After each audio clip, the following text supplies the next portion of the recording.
This letter is from Jonah. Dear Kathy G, magandang araw po pala sa inyong lahat. Ako po si Jonah, I'm 30 years old at lagi po akong nakikinig sa programa nyo. Kaya naisipan ko na rin na sumulat para na rin mailabas ko itong problemang pag-ibig ko. Meron akong boyfriend, siya si Josh. 3 taon na kaming magkarelasyon, Kathy, at masasabi kong siya ang pinakamamahal ko sa lahat ng naging karelasyon ko. Marami akong naging failed relationships, pero this time, nung dumating sa buhay ko si Josh, ginawa ko na ang lahat ng best ko para hindi niya ako lokohin o magawang iwan. Nagkakilala kami noon na sa co-friends namin, common friends, sa isang birthday event at doon nagsimula ang aming love story. Everyday Kathy, pagising pa lang sa umaga, may sweet messages na agad siyang natatanggap. Good morning, ingat ka, mahal kita. Small things pero consistent. Hindi ko rin nakakalimutan ang date ng anniversary, monthsary at kahit simpleng occasions lang, Kathy.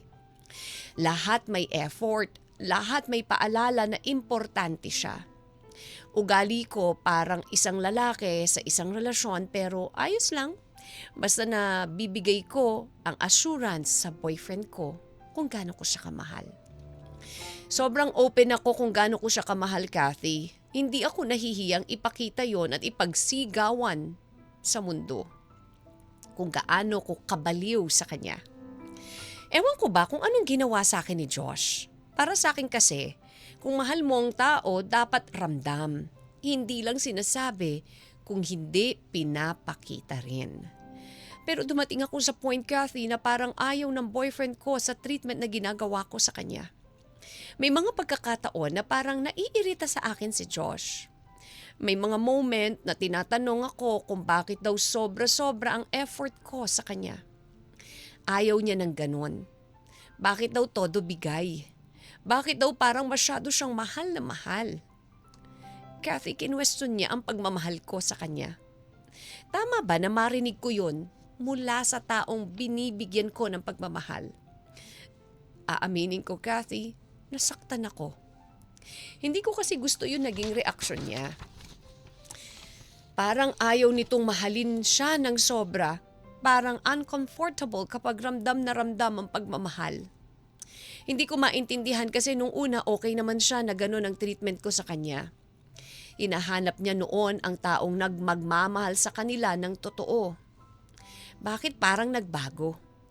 Ayaw niya ba ng ganong pagmamahal? Mali ba ang treatment ko sa kanya, Kathy?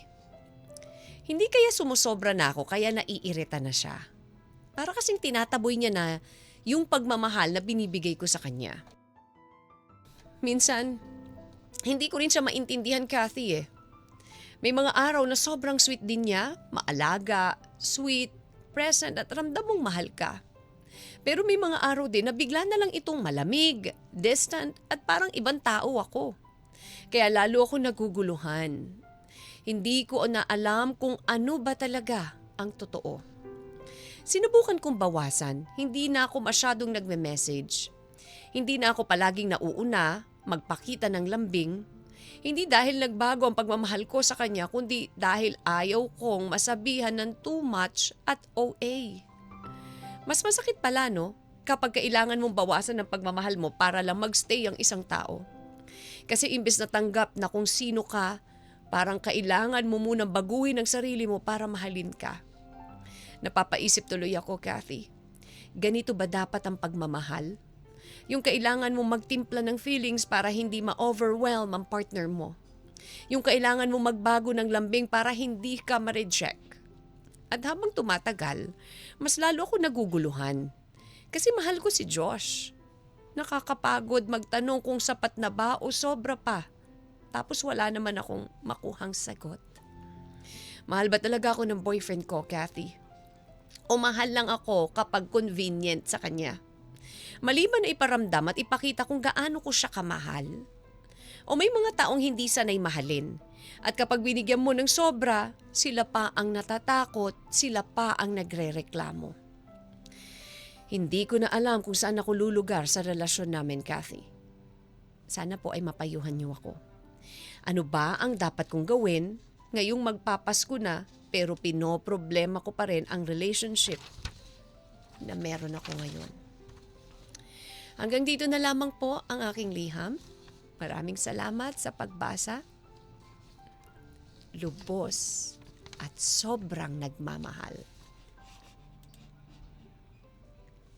Jonah.